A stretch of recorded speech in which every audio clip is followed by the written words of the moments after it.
David, that's a good question. What's my criteria for making terrain for a game session? Does it need to be combat or potential combat, something tactical, or just immersion?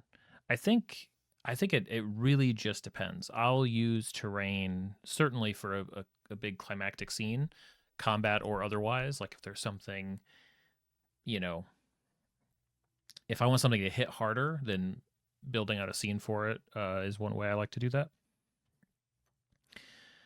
But I'll also use it to convey sort of a vibe or a location. So if I have something that I've made before that would be a good representation, let's say that they're just in a mansion, I might put that on the table just as a reference point. Like this is the one that they're in, and it's going to get people to kind of think about it differently, I think.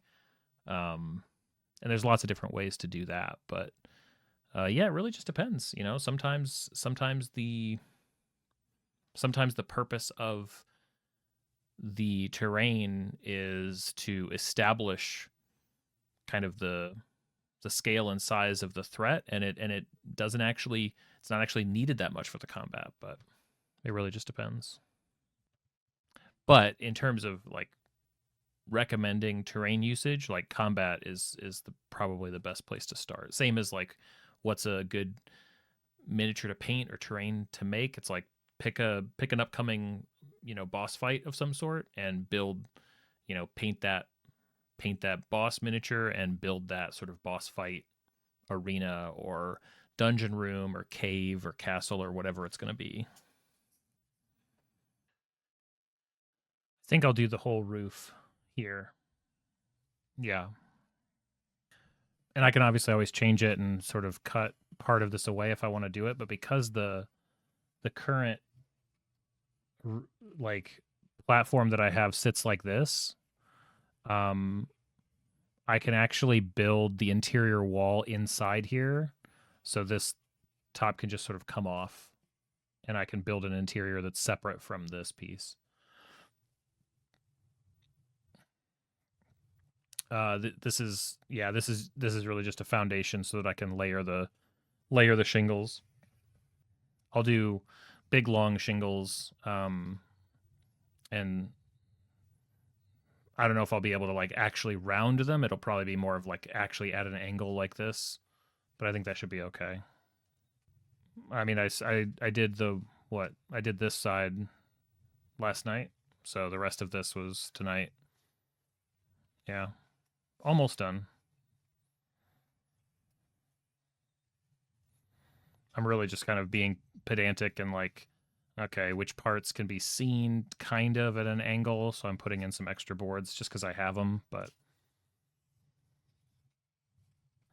I mean, worst case scenario, I've created a little hut that I can add a door to. And, that's the other nice part about building it this way is that it can be its own thing, right? They can just be a little shed or something that I use. Well, uh, I'll give you a sense of what I'm thinking. Hold on. Okay. So what I'm thinking of doing is the way this sits.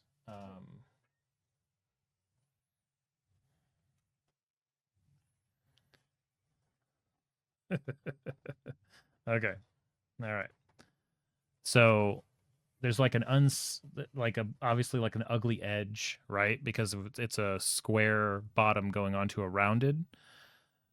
But I'm going to use a different set of boards to basically connect like vertically here at the corners, but then definitely throughout, almost trying to create like imagine somebody kind of added on a level to this house that didn't really know what they were doing. So like lots of like boards going lots of different ways, kind of creating sort of a haphazard look because I think that'll fit pretty well. So it's like it's like a kind of a shoddy second level put on. Um, and I think that'll both cover that seam, but I think it'll also integrate it and give some more character. You can see I put one of the boarded up um, windows there that's magnetized so it can come off. So, yep, that's the that'll also change it a lot. I could do that before or after the. I guess it'd probably be easier to work with. I'll probably do what I'm just talking about there before I do the